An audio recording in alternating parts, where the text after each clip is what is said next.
हम लोग जब जागते हैं, जब या तो सब कुछ हो जाता है या फिर पानी सर के ऊपर चला जाता है। क्योंकि दिपाशा शर्मा को अपने अब्दुल दोस्त शांति के दूत लगे और श्रद्धा को अपना अब्दुल वैसा नहीं लगा। मगर क्या आपके बच्चे या आपके पड़ोसी के बच्चे या उसके पड़ोसी के बच्चे जागे हैं? और जो पॉलिटिकल पार्टीज अपने स्टार स्पोक्स पर्सन को नहीं बचा पा रही हैं, उनसे आप सामाजिक समस्या का समाधान ढूंढ रहे हो। जो संत समाज अभी तक अपने संतों की पालघर में हत्या पर चुप रहा, उससे आप समस्या का समाधान ढूंढ रहे हो। और प्यार अंधा होता है और घर वाले प्यार के दुश्मन होते हैं। अब भी आ जाओ वरना बहुत देर हो जाएगी। वाला अब्दुल ऐसा नहीं है, मैं अब बड़ी हो गई हूँ, नहीं, बालिग हो गई हूँ। ये डायलॉग्स अब इतने क्लीशे हो गए हैं कि अब क्या ही बताऊं। मगर जो बात सब लोग छिपा जा रहे हैं वो आज हम करेंगे, क्योंकि अभी तक ऐसे ही चलता आ रहा है। और हैदराबाद की रैगिंग वाला मामला हो या दिल्ली के श्रद्धा केस, दोनों केसेस में सिमिलैरिटी भी एक है और विक्टिम भी एक ही है। जानते हैं बिना लाग लपेट के और फोकट के रुदन के, क्योंकि सबका अब्दुल एक है।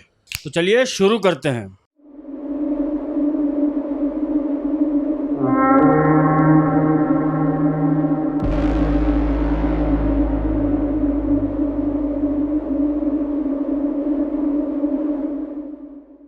नमस्कार मित्रों, मैं सौरभ और आप देख रहे हैं भारतवर्ष।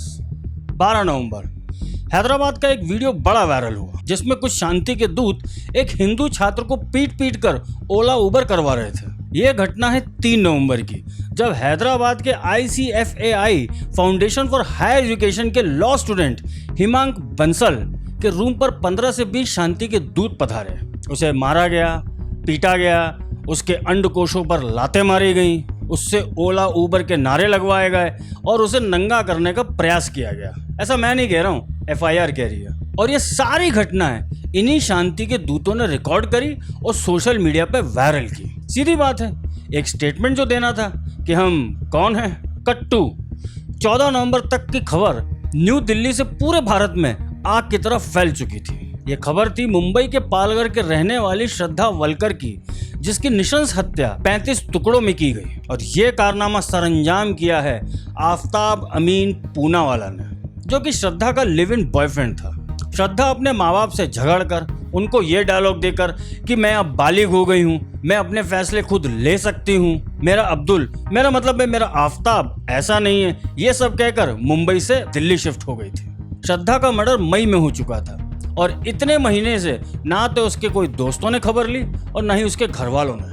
आफ्ताब कैसे पकड़ा गया, अब ये कहानी तो आप सभी लोगों को मीडिया में और कई YouTube चैनल के माध्यम से जान ही चुके हैं। सो मैं इसमें टाइम वेस्ट नहीं करूंगा कि भैया सूटकेस नहीं, इस बार तो फ्रिज हुआ, ये सब बकचोदी नहीं होगी। मगर एक बात जो सारी मीडिया छुपा रही थी कि वो एक सीरियल लवर था। जी हाँ, कुछ तस्वीरें आपके सामने आ रही हैं। ये सारी तस्वीरें इसी आफ्ताब के फेसबुक अकाउंट से ली गई हैं, जिसमें 2014 से लेकर हर साल आफ्ताब की नई गर्लफ्रेंड के संग पिक्चर मौजूद है। अब अगेन मैं यहाँ इन लड़कियों के नाम नहीं पब्लिसाइज करूंगा, मगर हाँ ये जरूर कंफर्म कर रहा हूँ कि ये सभी लड़कियां हिंदू हैं। मगर सवाल ये है कि श्रद्धा को ऐसा मालूम था? May be yes, but you know प्यार अंधा होता है। यही नहीं, ये आफ्ताब मियाँ LGBTQ+ animal lover plus woman activist, ये सभी कुछ थे। इनका Facebook profile link pin comment में डाल दिया है, आप स्वयं देख सकते हैं और अपनी अपनी भावनाएं व्यक्त कर सकते हैं। मतलब देखा जाए तो वो सारे वोक वाले गुणों से संपन्न था, जिससे आजकल की लड़कियां भारी इंप्रेस हो जाती हैं। बाय द वे खुद श्रद्धा भी वोक ही थी और शायद इसीलिए इनका प्यार परवान चढ़ा। हैदराबाद वाले केस में भी एक लड़की का नाम सामने आया है, दिपाशा शर्मा, जो कि फर्स्ट ईयर लॉ स्टूडेंट है। और हिमांक बंसल की कंप्लेन के अनुसार दिपाशा शर्मा ने इन्हें अपने साथ फिजिकल नहीं होने के लिए पीडोफाइल कहा था। तब हिमांक बंसल ने कुछ इस्लामिक टेस्ट कोट करते हुए उसे मैसेज भेजा कि मैं ऐसा नहीं हूँ। वो इस्लामिक टेस्ट वही जो हम भी बोलेंगे तो सर तंसुजुदा हो जाएगा। अरे वही आयशा की कहानी वाले। मगर बंसल साहब को ये नहीं पता था कि दिपाशा शर्मा अपने मुस्लिम फ्रेंड्स में ये मैसेज फॉरवर्ड कर देगी। और अगले दिन जो हुआ वो तो आप सब जानते ही हैं। दोनों ही केसेस में हिंदू लड़कियां ही सेंटर पॉइंट हैं। एक में मुख्य कॉन्स्पिरेटर एज पर FIR और एक में मुख्य विक्टिम। इन दोनों घटनाओं से हमारे समाज को क्या सीख मिली है? यही कि डर के रहो? नहीं, पहले अपने घर को संभालो। ये दोनों केसेस में एक पर्टिकुलर माइंडसेट कॉमन रहा है और वो ये कि मेरा अब्दुल ऐसा नहीं है, क्योंकि दीपाशा शर्मा को अपने अब्दुल दोस्त शांति के दूत लगे और श्रद्धा को अपना अब्दुल वैसा नहीं लगा। पता है, ये सारी धारणाएं, परसेप्शन सबसे पहले कहां से आती हैं? बॉलीवुड से, बोले तो बीफवुड से। जी हाँ, याद करो डर, बाजीगर और अंजाम फिल्म। कैसे एक हीरो हीरोइन को मारता है या प्रताड़ित करता है प्यार के नाम पर, और उस समय से लेकर अब तक इसी चीज को नॉर्मलाइज कर दिया गया है। कैसे एक सीरियल किलर डर में हीरो बन जाता है, बाजीगर और अंजाम में भी बन जाता है और सब लोग तालियां बजाते हैं। और इसे पॉपुलर करने में सबसे बड़ा हाथ किसका है? बीफवुड का। इन तीनों रोल को निभाने वाले शाहरुख खान का, उन प्रोडक्शन हाउसेस का जो आज अपनी फिल्में बॉयकॉट होने पर पब्लिक को ही गरिया रहे हैं, उन्हीं मीडिया हाउसेस का जो अब भी 8 मिनट में ही किलर की आइडेंटिटी छुपा ले जाते हैं और आपके लिए ये सब रोज की बात हो जाती है। जरा ये स्क्रीनशॉट देखो, जरा ध्यान से अंडरलाइन वर्ड्स पढ़ो। The king of my heart, man of my dreams, I am the luckiest girl, may Allah bless you and fulfil your wishes. देख लो, लेटेस्ट है। अभी अंकिता मर्डर केस को ज्यादा टाइम तो नहीं हुआ है और ना ही निकिता तोमर केस को। क्या हुआ था उन दोनों केसेस में? लड़के ने इसीलिए तो लड़की को मारा था कि वो लड़की को अपने मजहब में नहीं ला पा रहा था। एक तरफा प्यार। बीफवुड की चकाचौंध के नशे में अब भी हमारी यंग जनरेशन पड़ी हुई है। कई लोग मुझे पहले बोलते थे कि क्या यार सौरभ भाई, आप तो बॉलीवुड पर और क्रिकेट पर वीडियो क्यों बनाते हो, इससे क्या भला होगा समाज का? अब समझ आया क्या भला हो गया समाज का। जिन जिन फिल्मों को बॉयकॉट भारतवर्ष पे हुआ है ना, उठाकर देख लो कौन कौन लोग उसमें इन्वॉल्व थे, उनका इतिहास देख लो। क्या अब भी उनकी जेबें हम हिंदू ही भरेंगे? क्रिकेट में तो विराट कोहली साहब वो खो गए थे, मीनिंगफुल दिवाली मनाना सिखा रहे थे। कई लोग ग्रीन दिवाली मनाने लगे थे, क्रिसमस मन रही थी, बच्चों को हेलोवीन पार्टी में भेजा जा रहा था। अरे मूर्खों, हनुमान जी को मानने वाले कब से भूत प्रेत पे विश्वास करने लगे? शाहरुख खान बीफवुड का वो आइकन है जिसने कभी नहीं शर्माया अपनी आइडेंटिटी पर और ना ही अपने कैमोफ्लॉज पर। याद करिए my name is Khan movie को, कैसे सब कुछ नॉर्मलाइज किया गया था। उस समय तो बाला साहब भी जिंदा थे, उसका बॉयकॉट स्वयं उनकी पार्टी शिवसेना ने किया था, मगर करण जौहर और शाहरुख खान उनके मातोश्री के बंगले गए और अगले दिन सब कुछ बंद हो गया। मैं उस समय मुंबई में ही था, ये सब मेरी आंखों के सामने हुआ था।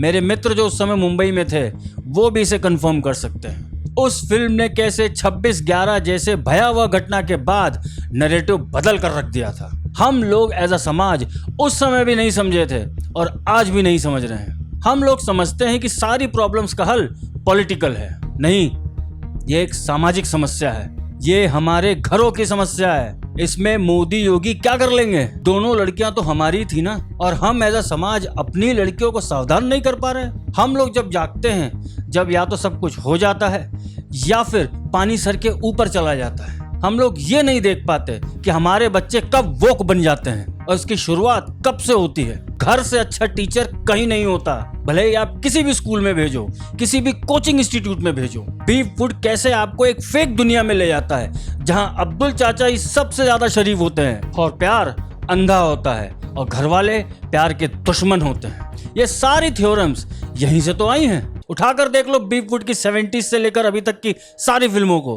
पहले अमीर गरीब का डिफरेंस दिखाकर, फिर जात पात का डिफरेंस दिखाकर, फिर धीरे धीरे इंटर रिलीजन मैरिज दिखाकर सब कुछ नॉर्मलाइज कर दिया जाता है और एक चीज सबको सिखा दी जाती है कि प्यार की कोई जाति नहीं, कोई धर्म नहीं। आज आप में से कुछ लोग जागे हैं तो बीफवुड की सांसें चढ़ गई हैं, मगर क्या आपके बच्चे या आपके पड़ोसी के बच्चे या उसके पड़ोसी के बच्चे जागे हैं? नहीं जी, हमें क्या, हम भले हमारा काम भला। अगर हिमंक बंसल के दोस्त भी आ जाते ना उसे बचाने, तो पता पड़ता उन शांति के दूतों को। अगर श्रद्धा के दोस्त उस समय आ जाते जब उसने अपने हर फ्रेंड को ये मैसेज भेजा था कि मैं यहां रहूंगी तो मर जाऊंगी, तो आज कहानी कुछ और होती। उसके मरने के बाद मीडिया में आके बाइट्स लेने का क्या मतलब है? हमने कन्हैया लाल देखा, हमने कोला केस देख लिया, कैसे एक 20 साल पुराने दोस्त को अपना मजहब ज्यादा प्यारा लगा।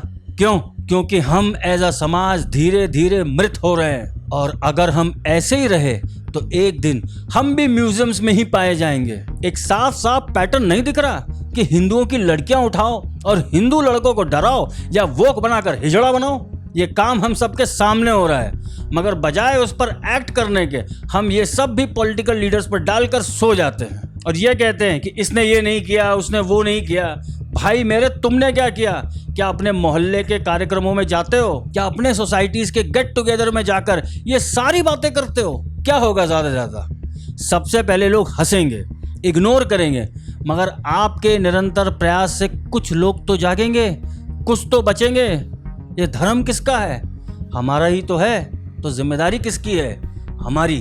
दिपाशा शर्मा और श्रद्धा हमारी हिंदू बेटियां हैं। मीडिया तो अब भी आफ्ताब को मेंटली अनस्टेबल बताकर मूल बात से आपको भटकाएगी कि देखो उसने फ्रिज में उसका सर रखा हुआ था, हमेशा उसको देखता रहता था। मगर ये फैसला आपको करना है कि अब भी गंगा जमुना तेजाब में नहाना है या अपने परिवार, अपने आसपास के लोगों को बचाना है। ये किसी एक की रिस्पॉन्सिबिलिटी नहीं है। और जो पॉलिटिकल पार्टीज अपने स्टार स्पोक्स पर्सन को नहीं बचा पा रही हैं, उनसे आप सामाजिक समस्या का समाधान ढूंढ रहे हो। वो बड़े बड़े पेट निकालकर कुंभ में नहाने वाले साधु संत, अखाड़े वाले सिर्फ आपको वही मिलेंगे। जो संत समाज अभी तक अपने संतों की पालघर में हत्या पर चुप रहा, उससे आप समस्या का समाधान ढूंढ रहे हो।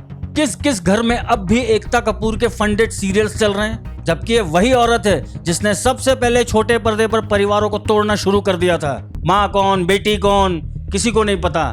सब एक नजर से देखो। मुकेश खन्ना साहब का गला सूख गया बताकर कि कैसे इसने महाभारत का अपमान किया, मगर आज भी मैक्सिमम घरों में इसी के फंडेड प्रोड्यूस्ड डेली सोप्स चल रहे हैं। कभी क्रेडिट्स भी चेक कर लिया करो। SRK की पठान, जवान और डोंकी का चीरहरण तो यही होगा, मगर इनका क्या होगा?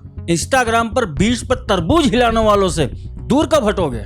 मेरा बाबू खाना खाया, मेरा सोना बाबू पानी पिया, इससे कब बाहर आओगे? अब भी आ जाओ, वरना बहुत देर हो जाएगी।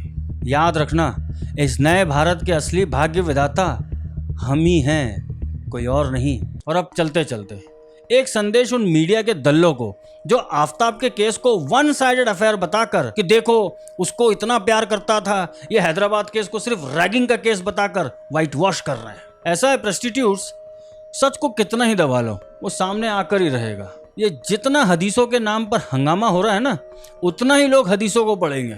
कितनों के सर कटवाओगे और कितनों को वाइट वॉश करोगे? ये देश तब भी नहीं झुका था जब मुगल आए थे, तब भी नहीं झुका था जब अब्दाली आया था, तो अब तो सवाल पैदा ही नहीं होता।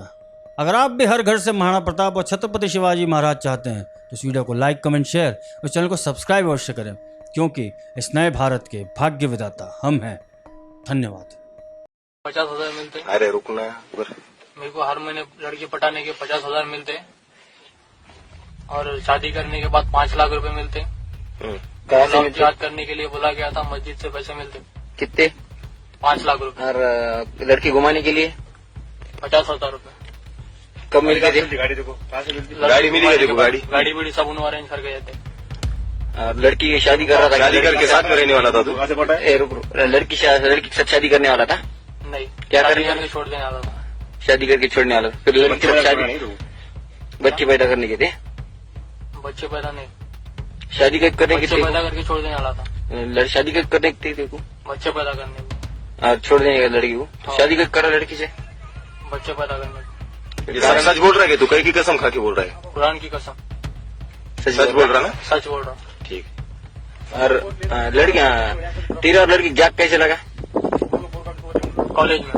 कॉलेज में? देखो कौन बोला लड़की को, वो लड़की पटाओ बोल के? लड़की पटाने किसने बोला? मैं खुद पटा। देखो पैसे कहा, पैसे की बात किसने करी थी? देखो मस्जिद से। मस्जिद।